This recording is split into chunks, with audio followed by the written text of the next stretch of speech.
না স্যার ডিউটিতে আছে।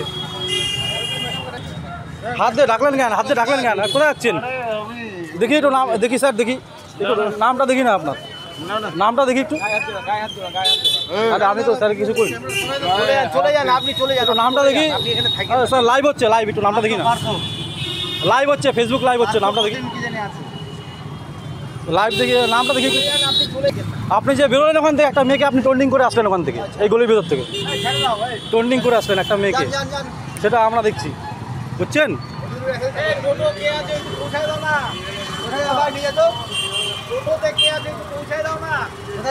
আপনি টন্ডিং করলেন একটা মেয়েকে, আপনি টন্ডিং করে আসলেন এই গলির ভিতর থেকে। আপনি অফিসার নামে কলঙ্ক, পুলিশ না আপনারা।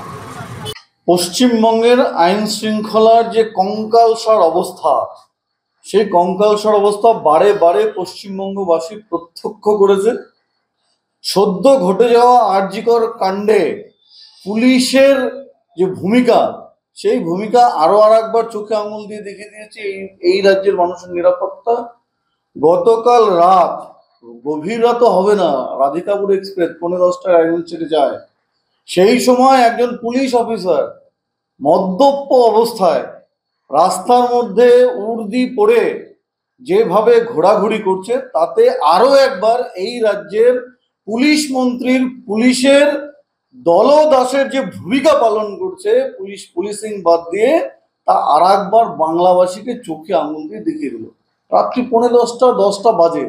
এই সময় একজন উর্দিধারী পুলিশ, দেখুন আপনার, আমি ছবি দেখাচ্ছি আপনাদেরকে, উর্দিধারী পুলিশ মদ্যপ অবস্থায় রেল স্টেশনের গলির থেকে বেরোচ্ছে, আর সেখানে মেয়েদের টিচ করতে করতে বেরোচ্ছে। যেখানে আরজিকর কাণ্ডে একজন মহিলা ডাক্তার, আমাদের ঘরের মেয়ের এই ধরনের নৃশংস ধর্ষণ এবং খুনের পরিপ্রেক্ষিতে সারা রাজ্য উত্তাল, মহিলারা প্রতিবাদ করছে, সমাজের সর্বস্তরের মানুষ প্রতিবাদে নামছে। যেখানে যে পুলিশের দায়িত্ব ছিল সাধারণ মানুষের নিরাপত্তা সুনিশ্চিত করা, সেই পুলিশ মদ্যপ অবস্থায় মেয়েদেরকে টিচ করছে, মদ্যপ অবস্থায় রাস্তায় ঘুরে বেড়াচ্ছে। পশ্চিমবঙ্গ সরকারের এই পুলিশ মন্ত্রী, এই মুখ্যমন্ত্রী, এই স্বাস্থ্যমন্ত্রী বাংলার পুলিশকে তার দলদাসে পরিণত করেছে। আর আরো একটা উদাহরণ আমরা প্রত্যক্ষ করলাম কালকে রাত্রি 10:15 সময় রায়গঞ্জের প্রাইম জায়গা ঘুরি মোড়ে। যদি পুলিশের এই অবস্থা হয়, উর্দিধারী পুলিশ এই কাজটি করে, তাহলে বাংলার মা বোনেরা কোথায় নিরাপদ? বাংলার আইন শৃঙ্খলা কোথায় সুস্থ আইন শৃঙ্খলা রয়েছে? আমরা এই পুলিশ মন্ত্রীর অপদার্থতার জন্য পুলিশ মন্ত্রীর পদত্যাগ দাবি করি।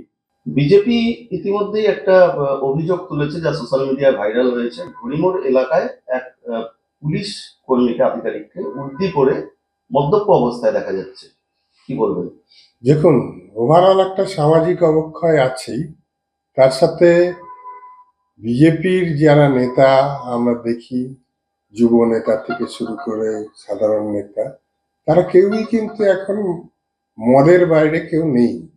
যাই হোক, উনি যে কাজটি করেছেন নিশ্চয়ই সেটা সমর্থনযোগ্য নয়।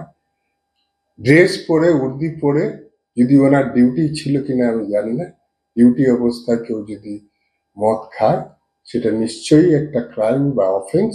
সে নিয়ে নিশ্চয়ই আমাদের যে জেলা পুলিশ আছে তার বিরুদ্ধে অবশ্যই ব্যবস্থা গ্রহণ করবে, যেটা আইনসঙ্গতভাবে করা সম্ভব। ওখানে নাকি মহিলাদেরও একটা কটূক্তি করা হয়ে থাকতে পারে। দেখুন, এটা বিজেপির অভিযোগ, কোনো মহিলা এরকম কেউ অভিযোগ করেছে বলে আমাদের জানা নেই। নিশ্চয়ই কোনো মহিলাকে যদি কেউ এরকম করে, তার তিনি এফআইআর করার জন্য যথেষ্ট। আজকাল মহিলারা পুরুষের সমান সমান ভূমিকা পালন করছে, সারা রাত ধরে তারা রাস্তায় থাকতে পারছে। তাদেরকে কেউ যদি টোন টিটকারি করে, তারা থানা অব্দি দিয়ে নিশ্চয়ই জানাতে পারবে। দেখো যে রায়গঞ্জে গতকাল রাতে একজন মদ্য পুলিশকে দেখা গেছে ঘুরতে হরিমোড়ে, এবং সেটা যথেষ্ট ভাইরাল হচ্ছে সোশ্যাল মিডিয়ায়। এটা নিয়ে কোনো পদক্ষেপ কিছু? আমরা সেই কনসার্ন অফিসারকে সাসপেন্ড করেছি এবং ডিপার্টমেন্টাল প্রসিডিং স্টার্ট হচ্ছে। আমাদের ভিডিও ভালো লাগলে লাইক এবং শেয়ার করুন।